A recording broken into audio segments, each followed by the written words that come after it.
2026లో ఎవరైతే తెలంగాణలో డిఎడ్ ఆ టీటీసీ కోర్సెస్ ఎవరైతే చేద్దాం అనుకుంటున్నారో ఎవరైతే గవర్నమెంట్ టీచర్ అవ్వాలనుకుంటున్నారో ఈ డీసెట్ ఎంట్రన్స్ అయితే రాయాలండి. సో చాలా స్టూడెంట్స్ ఉన్నారు, ఇంటర్ స్టూడెంట్స్, డిగ్రీ, బీటెక్, మనకు పీజీ స్టూడెంట్స్ కావచ్చు, ఎంటెక్, ఫార్మసీ కావచ్చు, ఇలా వేరే స్టూడెంట్స్ అయితే ఉన్నారు.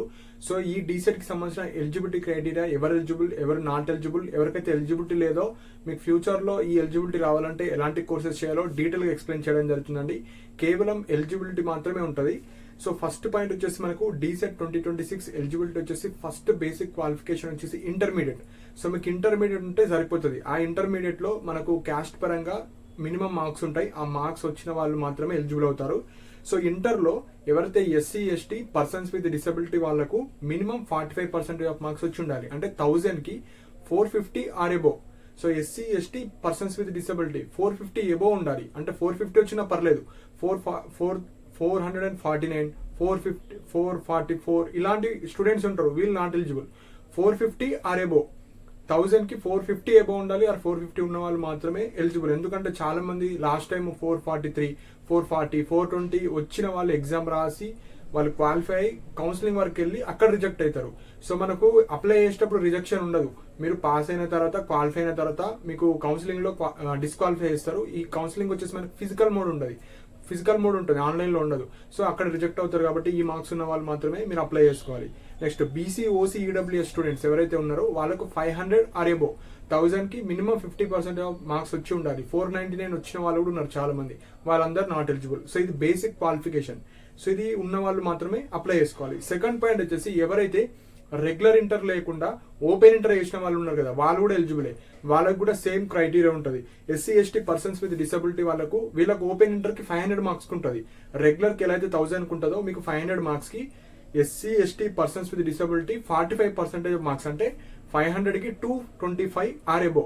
225 వచ్చినా పర్లేదు, ఆర్ ఎబో వచ్చినా పర్లేదు. కానీ బిలో 224, 220, 190 అలా వస్తే నాట్ ఎలిజిబుల్.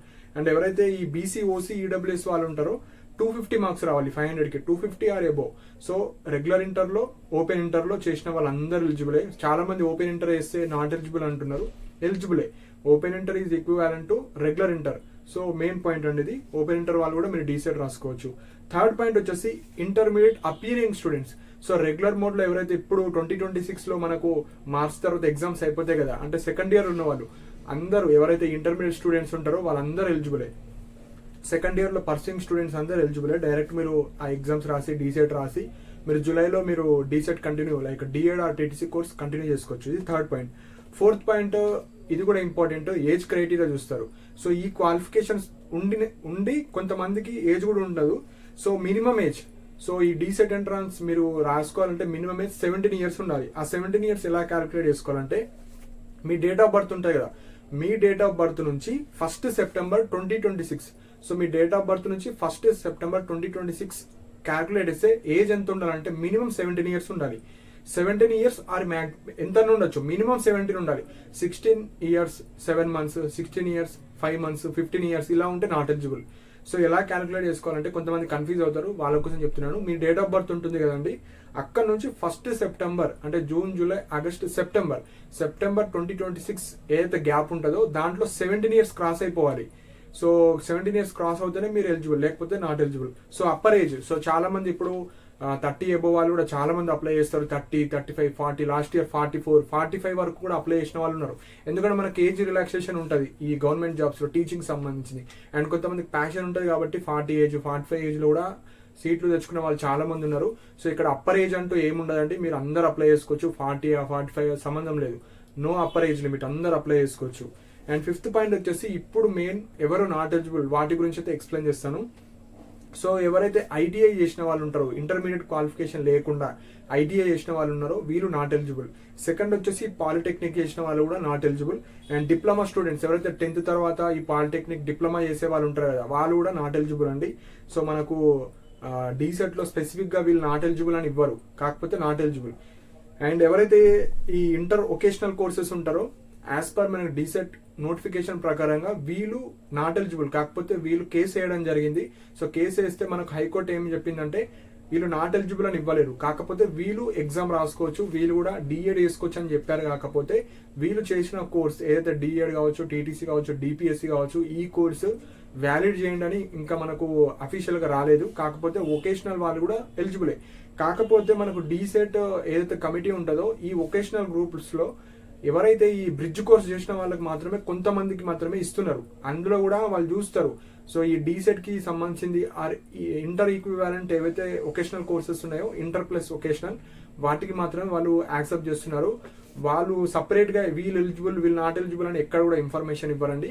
సో ఇంట్రెస్ట్ ఉన్న వాళ్ళు మీరు అప్లై చేసుకోవచ్చు, రాసుకోవచ్చు, కౌన్సిలింగ్ వరకు వెళ్ళొచ్చు.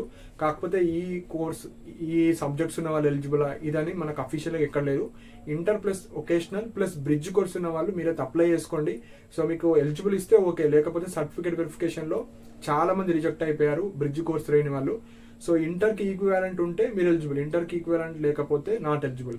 సో ఇది మెయిన్ పాయింట్. ఇంటర్ వొకేషనల్ అయితే మీరు అప్లై అయితే చేసుకోండి. మరి వాళ్ళు యాక్సెప్ట్ చేయరు మోస్ట్లీ, ఎందుకంటే మనకు డిప్లొమా వాళ్ళు కూడా కేసు వేశారు మాకు ఎలిజిబుల్ ఇవ్వండి ఈక్వివాలెంట్ టు ఇంటర్ అని. కాకపోతే డీసెట్ కమిటీ అనేది ఎలిజిబుల్ చేయలేరు, లైక్ సర్టిఫికేట్ వెరిఫికేషన్లో రిజెక్ట్ చేశారు. సో ఇప్పుడు మెయిన్ పాయింట్ వచ్చేసి 7th పాయింట్, ఎవరైతే degree students, BTech students, B pharmacy, MTech, M pharmacy, MBA, MCA, BSc nursing కావచ్చు, ఇంటర్ తర్వాత చేసే graduation, under graduation or graduation తర్వాత చేసే పోస్ట్ గ్రాడ్యుయేషన్ కోర్సెస్లో ఎవరైతే రెగ్యులర్ మోడ్లో ఉన్నారో, అంటే ఇప్పుడు 2026లో నడుస్తుంది కోర్స్ మీద డిగ్రీ ఫస్ట్ ఇయర్ కావచ్చు, బీటెక్ ఫస్ట్ ఇయర్, ఇప్పుడు మీరు టీచింగ్ వైపు వెళ్ళాలనుకుంటే మరి మీరు ఎలిజిబులా లేదంటే ఎలిజిబులే. కాకపోతే మీకు నిజంగా ఇంట్రెస్ట్ ఉంది నేను టీచర్ అవుతాను అనుకుంటే మీరు డీసెట్ ఎంట్రన్స్ రాసుకోవచ్చు, నో ప్రాబ్లం. రాసుకున్న తర్వాత మీకు ర్యాంక్ వస్తుంది. ర్యాంక్ వచ్చిన తర్వాత మీరు కౌన్సిలింగ్లో పార్టిసిపేట్ చేయొచ్చు. కాకపోతే కౌన్సిలింగ్లో మీకు ఒరిజినల్ సర్టిఫికేట్స్ కావాలి. So original 10th, original inter కావాలి. సో అవి ఉంటేనే మీకు కౌన్సిలింగ్లో అలో చేస్తారు.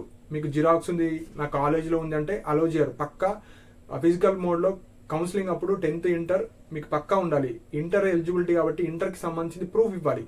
ఆ ప్రూఫ్ చూపిస్తేనే మీకు ఎలిజిబుల్. మీకు స్టేట్ ఫస్ట్ ర్యాంక్ వచ్చినా మీకు ఇంటర్ సర్టిఫికేట్ చూపించకపోతే నాట్ ఎలిజిబుల్. ఎవరైతే ఈ సెకండ్ ఇయర్ వాళ్ళు ఉంటారో వాళ్ళకి మాత్రమే ఎగ్జామ్షన్ ఉంటుంది. మిగతా వాళ్ళందరూ మీరైతే చూపించాలి.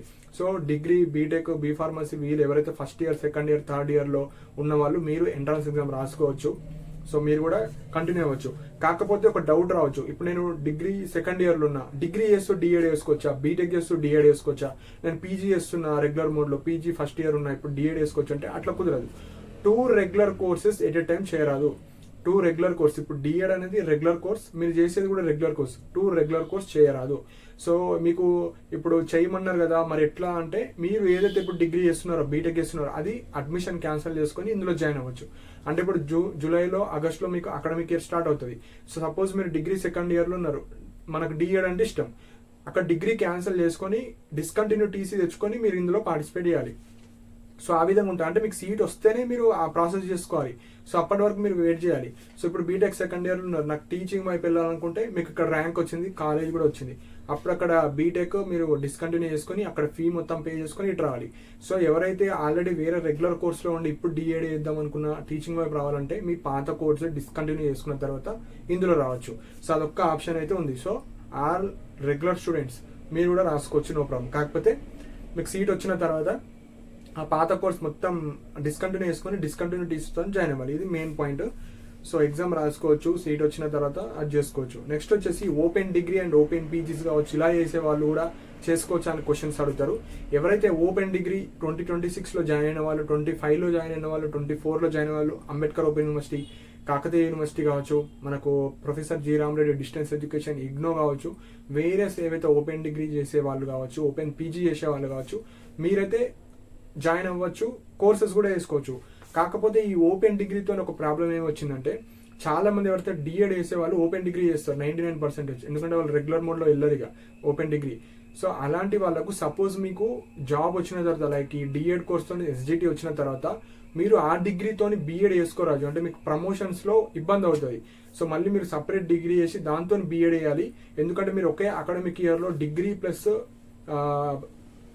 డిఎడ్ చేస్తున్నారు కాబట్టి సో మీకు ప్రమోషన్లో ప్రాబ్లం అవుతుంది. లేదు నాకు ఓన్లీ జాబ్ వస్తుంది చాలు, నాకు ప్రమోషన్ గురించి అవసరం లేదంటే మీరు ఓపెన్ డిగ్రీ ప్లస్ డిఎడ్ అయితే చేసుకోవచ్చు. సో జాబ్కి ఏం ప్రాబ్లం కాదు, ప్రమోషన్ అప్పుడు you are not eligible for school assistant.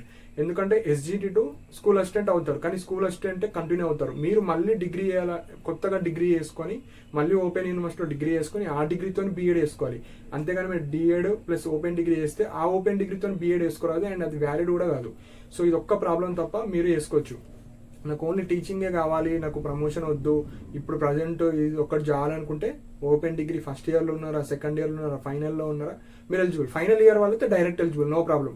First year second year గురించే చెప్తున్నాను. ఫస్ట్ ఇయర్లో ఉన్నా సెకండ్ ఇయర్లో ఉన్నా మీరు ఇలా చేసుకోవచ్చు. థర్డ్ ఇయర్ అయితే మీకు ఇలాంటి ప్రాబ్లం లేదు, ప్రమోషన్స్ కావచ్చు అట్లా ఏమి ఉండదు, మీరు డైరెక్ట్ ఫైనల్ ఇయర్ కాబట్టి మీరు ఎలిజిబులే. So open PG, so open PG వాళ్ళకి ఎలాంటి ప్రాబ్లం లేదు. సో మీది పీజీ ప్రోగ్రామ్, ఇది డిగ్రీతోని సంబంధించింది కాబట్టి నో ప్రాబ్లం. సో పీజీ వాళ్ళు మీరు డైరెక్ట్ పీజీ చేస్తూ రెగ్యులర్ మోడ్లో D.Ed వేసుకోవచ్చు, నో ప్రాబ్లం. ఇది మెయిన్ పాయింట్ ఎవరైతే ఓపెన్ డిగ్రీ ఓపెన్ పీజీ చేసేవాళ్ళు. And all final year students, inter final year students, degree final year students, BTech final year students, B.Pharmacy కావచ్చు, B.Ed కావచ్చు, PG కావచ్చు, regular మోడ్లో చెప్తున్నా అన్ని స్టూడెంట్స్ ఎవరైతే జూన్ జూలైలో మీ ఎగ్జామ్స్ అన్నీ అయిపోయే వాళ్ళు ఉంటారో వాళ్ళందరూ D.Set రాసుకోవచ్చు. సో ఈ ఎలిజిబిలిటీస్ ఉన్న వాళ్ళందరూ మీరైతే ఎలిజిబుల్ అవుతారండి. ఓన్లీ ఒకేషనల్ గ్రూప్ వాళ్ళు మాత్రమే మీరైతే అప్లై చేసుకోండి, కౌన్సిలింగ్ వరకు వెళ్ళండి. సో కొన్ని కాంబినేషన్ ఆఫ్ గ్రూప్స్ వాళ్ళకి మాత్రమే ఎలిజిబుల్ ఉంటారు, ఎందుకంటే ఒకేషనల్ అంటే చాలా ఉంటాయి. సో మనకు స్పెసిఫిక్గా వాళ్ళు ఎక్కడ చెప్పరు, కమిటీ ఏదైతే వాళ్ళ గైడ్ లైన్స్ ఉంటాయో ఆ గైడ్ లైన్స్లో చూసి ఎలిజిబులా కాదా అని చెప్తారు. సో ఈ ఒకేషనల్ కావచ్చు, అది డీటెయిల్ నోటిఫికేషన్ వచ్చినప్పుడు మనకు హెల్ప్ డెస్క్ ఉంటుంది, మీరు వాళ్ళకు కనుక్కోవచ్చు. సో ఇవి ఇంపార్టెంట్ పాయింట్స్ అండి. అండ్ మనకు ఎవరైతే ఈ తెలుగు మీడియం కావచ్చు, ఇంగ్లీష్ మీడియం కావచ్చు, వాళ్ళకి సపరేట్ ఒక PDF అయితే క్రియేట్ చేయడం జరిగింది తెలుగు సబ్జెక్ట్కి సంబంధించింది.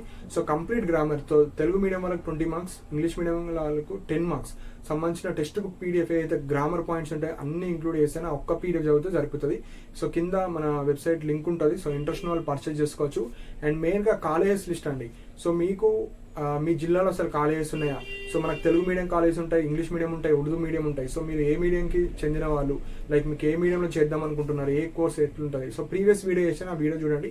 అన్ని కాలేజెస్ సపరేట్ ఒక PDF అయితే క్రియేట్ చేయడం జరిగింది, అది కూడా మీకు ఇంట్రెస్ట్ ఉన్న వాళ్ళు మీరు పర్చేజ్ చేసుకోవచ్చు.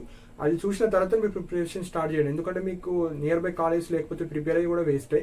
అండ్ ప్రీవియస్ ఇయర్స్ క్వశ్చన్స్ కావచ్చు, అండ్ కాలేజ్ లిస్ట్ కావచ్చు, తెలుగుకి సంబంధించిన PDF కావచ్చు, అన్ని లింక్స్ కింద డిస్క్రిప్షన్లో ఉంటాయి. సో ఇంట్రెస్ట్ ఉన్న వాళ్ళు మీరు చూసి ఇంట్రెస్ట్ ఉంటే పర్చేజ్ చేసుకోండి. అండ్ మీకు అప్కమింగ్ వీడియోస్లో మనకు ఎగ్జామ్ ప్యాటర్న్ కావచ్చు, సో వాటి గురించి కొన్ని వీడియోస్ అయితే చేయడం జరుగుతుంది. సో మీకు ఏమైనా డౌట్స్ ఉంటే మీరు కింద కమెంట్ సెక్షన్లో మెన్షన్ చేయండి. అండ్ ఇలాంటి అప్డేట్స్ కోసం మన ఛానల్ని సబ్స్క్రైబ్ చేసుకోండి. And thank you for watching my video.